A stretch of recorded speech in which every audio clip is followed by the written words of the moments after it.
네, 안녕하십니까. 저는 카톨릭대학교 서울성모병원 내과 주전입니다. 그리고 입셀이라고 하는 바이오 스타트업의 대표를 맡고 있는 주전입니다.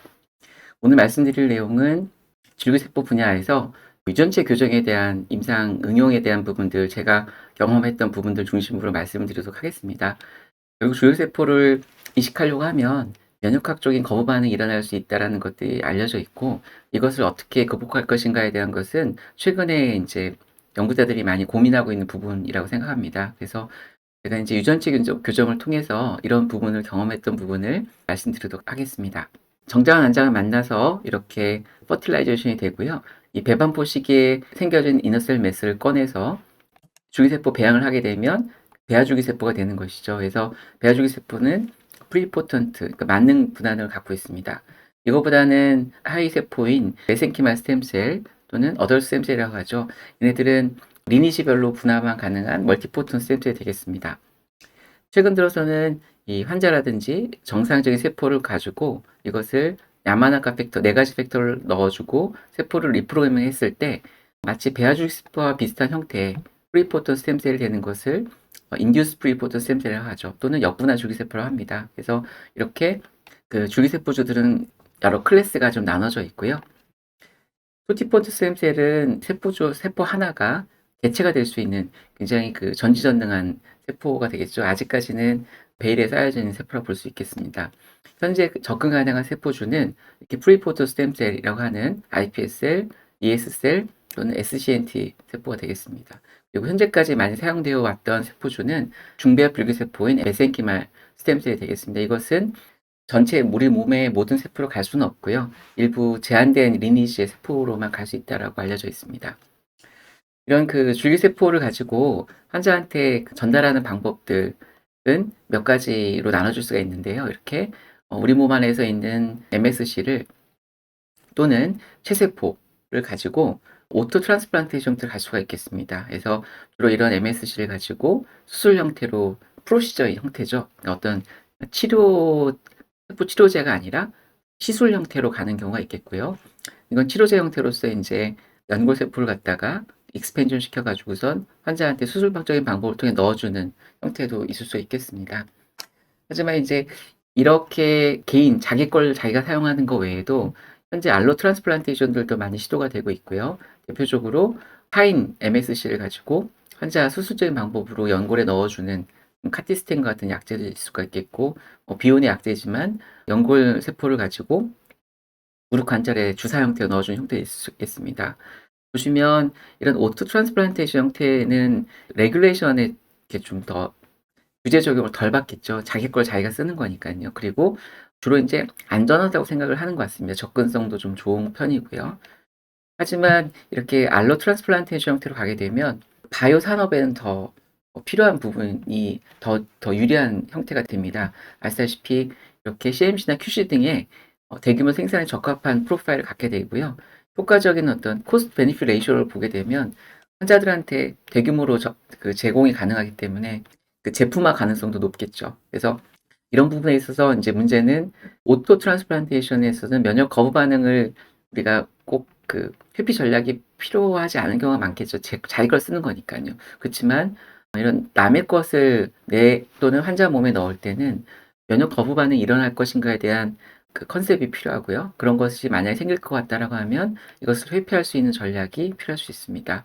그래서 이런 그 면역 거부 반응을 갖다가 억제하기 또는 예방하기 위해서 여러 가지 방법들이 논의가 되었었던 것 같습니다. 그래서 제일 iPSL의 입장에서 좋은 거는 내 세포를 가지고 내가 만드니 면역학적인 거부 반응이 최소화되지 않겠냐. 그러니까 인디비주얼라이드 iPS를 뱅킹 해보자. 또는 황석 박사님이 많이 하셨던 것이죠. 그 뇌의 체세포에서 핵을 꺼내서 난자에서 핵을 제거하고 넣어주는 이 소마틱 셀 뉴클리어 트랜스퍼, 이것도 뇌세포니까요. 이것도 이제 면역학적으로는 거부 반응이 아마 최소화되어 있을 가능성이 높습니다. 또는 iPSL에서 면역학적으로 이제 거부 반응을 일으킬 수 있는 그런 이 단백질들의 발현을 유전체 교정을 통해서 한번 줄여보자라는 것들도 최근 들어서 많이 얘기가 되는 부분이고요. 어떤 경우는 이 면역학적으로 그 톨러런스를 유도하거나 면역 억제제를 한번 사용해서 면역 거부반 자체 환경을 줄여보자. 뭐 그런 얘기도 있겠고요. 또는 이제 가장 수동 이렇게 착한 방법이죠. HLA를 갖다가 세포에서 타이핑을 해봐 가지고 이거랑 똑같은 HLA를 갖고 있는 그런 사람한테만 주면 되지 않겠냐라는 그런 방법도 물론 좋은 방법 중에 하나입니다. 그래서 여러 가지 이런 모든 방법들은 줄기세포를 가지고 세포 치료제를 개발했을 때 환자한테 투여했을 때 거부 반응을 일으키지 않게 하기 위한 여러 가지 전략들이 될 수 있겠습니다. 저는 이제 iPS를 하는 사람이다 보니까 오토로고스로 이렇게 만든 다음에 원하는 타겟 세포로 분할을 해서 환자한테 넣어주는 가장 아이디어한 방법이죠. 이게 초기 iPSL 연구자들이 했었던 오토로고스 스템셀 세라피의 전략이었던 것 같습니다. 근데 한번 해보니까 시간도 너무 많이 걸리고요. 이게 여러 가지 QC라든지 그 규제기관과 여러 가지 그 커뮤니케이션 과정 중에서 해야 될 게 너무 많이 생기는 거죠. 그리고 그러다 보니까 다 돈으로 연결돼서 한 명 한 번 시술하는 데 있어서 10억 이상의 돈이 들어가다 보니 이게 정말 그 상업화 가능한 어떤 모델일까라는 고민들을 여러 선생님들 또 개발자들이 한 것 같습니다. 그래서 이 iPS를 만든 다음에 그것을 타깃을 분화해서 이게 상업화되고 사람들한테 잘 사용되려면 알로 형태로 이걸 갈 수 있어야 되지 않을까라는 고민을 많이 했던 것 같고요. 그러다 보니까 세포의 명찰, 이름표와 같은 HLA 발현을 갖다가 어떻게든지 한번 맞춰보거나 조절해보는 것들에 대한 시도가 계속 있어왔던 것 같습니다. HLA는 양쪽 헤테로, 그 보통은 대부분 다 양쪽이 다 다릅니다. 그 동형 접합자가 아니고 다형 접합자 형태로 갖고 있기 때문에 아빠와 엄마가 만나서 자손이 생겨도 다양한 형태의 자손이 생기거든요. 그러다 보니까 만약에 자손이 부모한테 또는 부모가 자손한테 어떤 장기 이식을 하려고 해도요, 매칭이 안 되는 경우가 있겠죠. 그렇게 되면 거부 반응이 일어날 수가 있습니다. 그래서 이런 경우에 있어서 가장 좋은 방법은 이런 헤테로가 아니라 호모자이고트 형태의 우연한 형태로 만들어진 호모자이고트 HLA에 있는 사람들은 이렇게 보시면 파란색이면 다 갈 수가 있겠죠. 녹색이면 이렇게 다 갈 수가 있고 주황색이면 이렇게 갈 수가 있는 것이고요. 빨간색이면 이렇게 또 갈 수가 있습니다. 그래서 헤테로자이고트한 그 HLA를 갖고 있는 사람들보다 호모자이고트한 HLA를 갖고 있는 사람들의 세포주들이 더 도너러빌리티가 높습니다. 여러 사람들한테 갈 수 있는 가능성이 높거든요. 그래서 국가에서는 이런 호모자이고트한 세포를 발견해서 이거를 iPS 세포 주화시키자라는 것을 국가 과제를 냈었습니다. 그래서 이게 이제 일본에서 네이처에 냈던 논문인데 대략 50개 정도 되는 세포주가 있으면 전 국민의 한 6, 70% 환자를 커버할 수 있겠다. 그건 상당히 효율적이죠. 전 국민 뭐 5천만 명, 1억 명인데 대략 50개에서 60개 정도 세포주라 그러면 그 많은 비용을 들이지 않고도 여러 사람들한테 그 도너러빌리티가 극대화해 있는 세포주 은행을 운영할 수 있겠다라는 여러 가지 여러 그 스템셀 소사이어티의 노력이 있었던 것 같습니다. 그래서 저희들도 이제 이런 과제를 진행을 했었었고요. 제가 이제 2013년부터 18년까지 대략 5년 정도 40에서 50억 정도 돈을 가지고 카톨릭 의대에 내어 있는 GMP에서 iPS 셀라인들을 개발했었습니다. 이게 이제 저희 첫 번째 경험이었고요. 이렇게 대략 그 30개 정도 된 세포주들을 만들 수가 있었습니다. 그래서 iPSL 100 이니셔티브라고 하는 논문들도 퍼블리시를 했었고요. 이 과정 중에서 어려웠던 게 호모자이고트가 흔치 않습니다. 대략 100명 정도 그 세포주들, 100개의 세포주들을 갖다가 HLA 타이핑을 해야지 한 개의 호모자이고트를 만날까 말까 정도의 프리퀀시거든요. 그래서 그 과정 중에서 빨리빨리 만들어야 되는데 호모자이고트 만나는 게 쉽지 않으니 그러면 한번 이거를 HL 자체 발현을 조정해보자, 발현을 갖다가 매니플레이션 해보면 좋지 않을까라는 생각을 이효주 박사와 같이 했던 적이 있었습니다. 그래서 HLA가 헤테로자이고스한 어떤 그런 프라임 세포를 가지고 만들면 이 정도 iPS 라인들 도너러빌리티가 있는데요. 지금 보게 되면 이거를 HLA를 갖다가 조정해서 크리스퍼 캐스나이라는 방법을 통해서 유전자 모디파이를 하게 되면 호모자이고트에 가깝게 되면서 셀라인들을 만들면 더 많은 사람한테 줄 수 있지 않을까라는 개념들을 수립할 수 있었습니다. 이제 초기 개념들이었고요.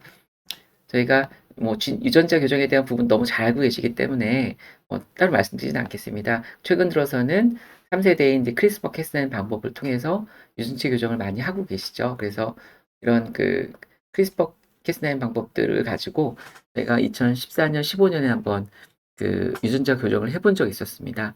근데 HLA 쪽은 워낙 베리어블 리전이 많아서 그 크리스퍼 캐스를 타겟하기 어려웠기 때문에 초기에는 그래서 이 과정에 관여하는 단백질 하나를 타겟해서 이 단백질을 없애버리면, 특히 인제 그 외부에서 들어온 단백질들을 프로테아좀 통해서 인제 펩타이드를 만들고 이 탭 단백질을 통해서 이 ERA로 보내게 되면 HLA 클래스 1에 그 로딩이 돼 가지고 발현이 되는 것이거든요. 그래서 이 탭 단백질을 얻게 되면 펩타이드 로딩이 잘 안 됩니다. 그래서 그럼 HLA 클래스 1 발현 자체도 좀 줄어들게 되는 형태라는 것에 아이디어를 착안해서 '탭 단백질을 한번 교정해 보자. 이거를 너크아웃 시켜 보자.'라는 것을 해 봤고요. H를 직접 타깃한 건 아니었었습니다, 그때는. 그래서 탭 안에 대한 단백질에 대한 가이드 DNA를 저희 작성을 해 봤고요.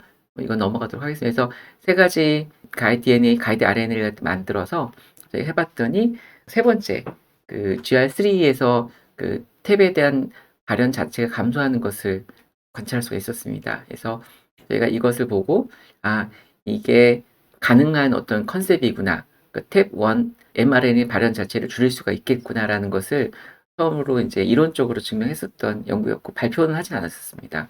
근데 그 비슷한 시기에 그 이 일본에서도 비슷한 연구들이 많이 되었고, 이 개념들이 현재 전 세계적으로 가장 많이 접근되고 있는 방법 중에 하나입니다. 보시면 HLA 클래스 1이 발현될 때 있어서 얘네들의 발현을 스테이블하게 만드는 게 베타2 마이크로글로불린이라고 하는 단백질입니다. 그래서 얘네들이 인제 같이 붙어 있으면 HLA 클래스 1 발현이 잘 솔리드하게 발현되는 데 비해서 얘네들을 갖다 없애버리면 HLA 클래스 1 단백질 발현이 굉장히 불안정해져 가지고요, 쉐딩돼서 없어지는 경우가 많거든요. 그래서 다른 베리어블 리전이 워낙 많아서 HLA에서는 이 베타2 마이크로글로불린 자체를 타겟하는 시도들을 가장 앞서서 그 iPS의 세포 치료제를 개발하고 있다고 알려져 있는 교토대에서 가장 먼저 접근을 했었습니다. 그래서 그 이런 세포주를 가지고 여러 가지 이 마스터 셀 뱅킹을 하고 워킹 셀 뱅킹을 만들어서 세포 치료제를 개발해 보자.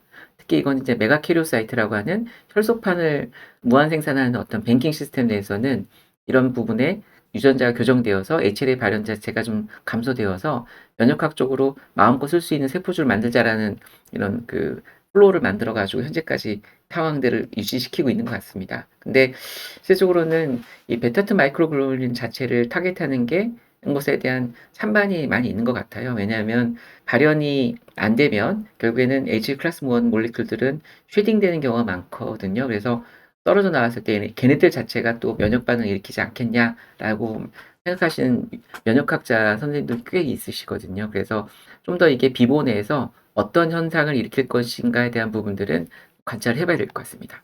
그래서 저희들도 그랬고 현재 일본에서 많이 하고 있는 이런 HLA 관련된 발현에 관련되어 있는 유전자들을 갖다 타겟해서 HLA 클래스 자체를 좀 발현을 모디파이 시켜보자라는 것들이 면역학적인 거부 반응을 줄이는 방법으로서 제시되었던 것 같습니다.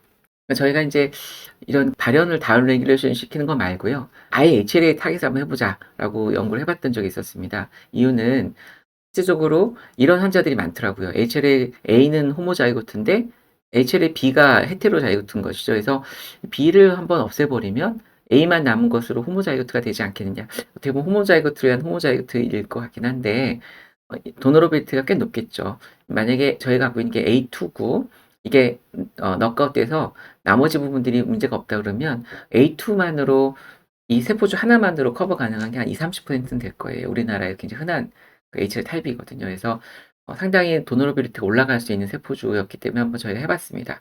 그래서 인제 엑손 3를 저희가 타겟했고요. 보시게 되면 이렇게 알파 1, 알파 2, 알파 3 체인 중에서 이 부분을 타겟하게 되면 이렇게 그 세포주 이 트랜스레이션이 되다가 이 부분이 너크아웃돼서 모든 뒷부분이 만들어지지 않는 형태가 되는 것이거든요. 그래서 저희가 A는 이렇게 호모자이고트이고 B가 헤테로인 환자를 대상으로 이 B 부분을 한번 너크아웃 시켜 봤었습니다. 그래서 이 크리스퍼 캐스나인 타겟하는 것들은 아마도 인제 실무적인 것들이기 때문에 HLA-B 프로테인 시퀀스를 저희가 다 확인해 보고 그중에서 인제 이 뮤테이션 시켜 가지고 타겟을 블락시켜 가지고서 발현이 안 되게 만든 클론들을 3개를 만들어 봤고요. 그중에서 HA 셀 라인이 클론이 HLA-B를 가장 많이 발현을 덜 한다는 것을 확인할 수 있었고, 이것을 HLA-B에 대한 안티바디를 넣어서 컴플리먼트를 넣게 되면 컴플리먼트 디펜던트한 사이토톡시스가 생기게 되거든요. 세포 셀 라이시스가 되는데, 이런 B가 없어지게 되면 이 안티바디가 붙지 않으니까요. 이런 셀 라이시스가 일어나지 않는다라는 걸 저희가 관찰함으로써 HLA-B를 발현을 덜 시켜서 실제로 이렇게 세포의 어떤 면역학적인 반응들을 줄일 수 있겠다는 것들을 밝혀서 논문에 발표한 적이 있었습니다. 하지만 이렇게 그 유전자 교정을 통해서 HLA 발현들이 조정되더라도 iPS 셀라인의 특성을 잃어버리면 다 의미가 없는 일이기 때문에 이런 iPS 셀이 발현한 다양한 프리포토시 마커들이나 또는 분화능을 갖고 있다는 것을 확인할 수 있었고, 크로모솜에 어떤 문제가 없었다라는 것들을 확인할 수가 있었습니다. 그리고 얘네들이 실제적으로 우리가 원하는 타겟 세포로 분할할 수 있다라는 능력이 남아 있어야 되기 때문에 영구 세포로도 분할가 성공적으로 잘 된다는 것을 관찰하였고, 또 혈관 세포로도 분할을 했을 때 문제없이 분할한다는 걸 관찰할 수 있어서 줄기세포주가 치료제로 응용될 때 유전자 교정을 통해서 면역학적인 거부 반응을 줄일 수 있지만 줄기세포의 기능을 또 잃어버리면 안 되기 때문에 이런 여러 가지 실험들을 통해서 가능성들을 확인했었던 연구를 발표하였습니다. 두 번째 파트에 대한 어떤 정리를 말씀을 드리면, 말씀드렸던 것처럼 HLA 자체의 발현을 감소시키는 방법도 있지만 이 유전자를 아예 타겟해서 발현을 블락시키는 낙과시키는 방법도 가능하더라라는 것들을 저희가 발표할 수 있었습니다. 세 번째는 이런 유전자 교정을 통해서 저희가 세포주의 어떤 도너러빌리티 높이고 면역학적인 거부감을 줄인다라는 것의 개념은 아니지만, 저희가 이제 많이 하고 있는 현재 유전자 교정, 특히 유전병 환자한테서 제가 봤던 환자인데요.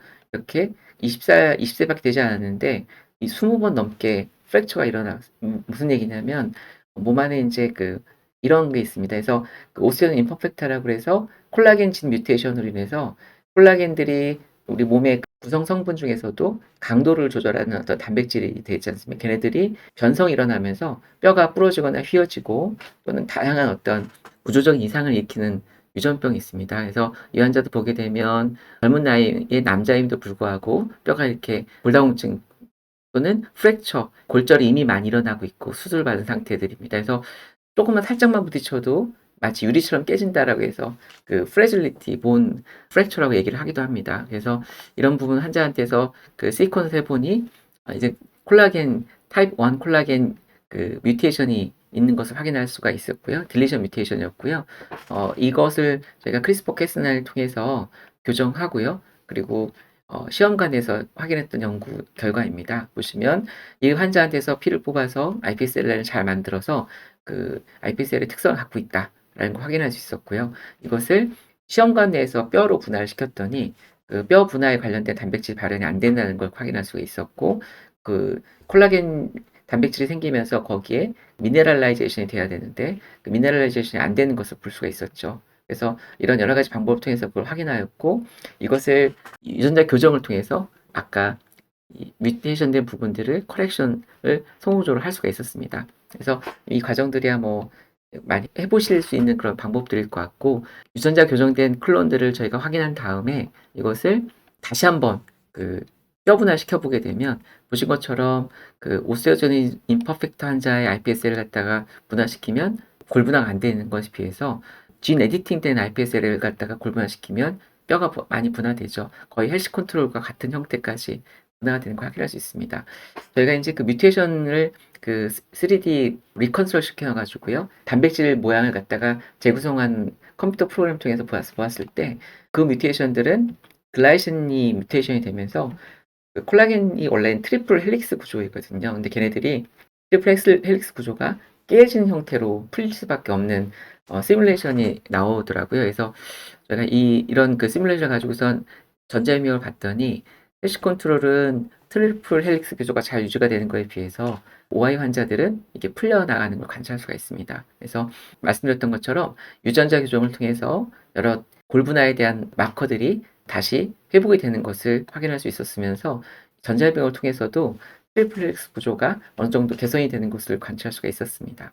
네, 정리를 하면서 다시 발표를 마치도록 하겠습니다. 이게 아까는 이제 건강한 사람들이 세포주를 만들어서 면역학적으로 그것을 거부반응을 일으키지 않게 만드는 유전자 교정을 했던 거에 비해서 이거는 유전적으로 문제가 있어서 병이 생긴 환자들을 디지즈 내 시험관 내에서 여러 디지즈 페노타입을 갖다 구현한 연구를 해본 것이죠. 근데 이것을 유전자 교정하게 되면 그런 여러 가지 그 질환 페노타입들이 회복되는 것을 관찰할 수가 있었습니다.